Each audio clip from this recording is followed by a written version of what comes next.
ایک عربی خاتون، کچھ ماحول دوسرا رہا ہوگا، یونیورسٹی کی تعلیم نہیں ہوگی، کہیں کچھ مزاج ادھر ادھر رہا ہوگا، تو وہ ایک دم خودکشی کے لیے آمادہ تھی۔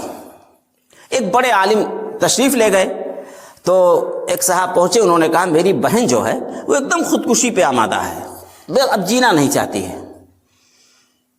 کہتے ہیں نہیں، جب آدمی بگڑتا ہے تو کیا کہتا ہے کہ اب تمہیں تیرے نام پہ مر جانا ہے۔ یہ سب جاہلوں اور بدکاروں کا یہ برا انجام اللہ تعالیٰ دکھاتے ہیں۔ جاہلوں اور بدکاروں کا کیا ہے کہ ناپاک عشق میں، ناپاک محبت میں، گندی محبت میں، ہوس اور فسق کی بنیاد پر کیا آدمی جان دینے کو تیار ہوتا ہے۔ جان انمول ہے، جان کیا ہے؟ انمول ہے۔ اللہ کے سوا کوئی ہستی نہیں ہے جس کے نام پر یہ جان قربان کی جا سکے، اور اگر ان کے نام پر قربان ہو گئی، ان کی خاطر اور ان کے ناطے قربان ہوئی تو یہ قربان نہیں ہوتی۔ اللہ منع کرتے ہیں کہ شہیدوں کو مردہ نہ کہو، بل احیاء ولکن لا تشعرون، ان کے نام پر شہید ہونے والا مرتا نہیں، اللہ تعالیٰ منع کرتے ہیں۔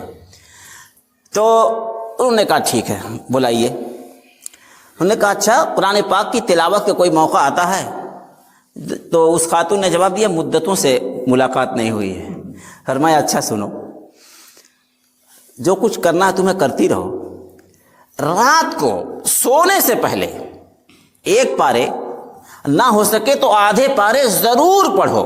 یہ تمہارا علاج ہے، تمہارا کیا ہے؟ علاج ہے۔ مرنا ہے تو کون روک دے گا؟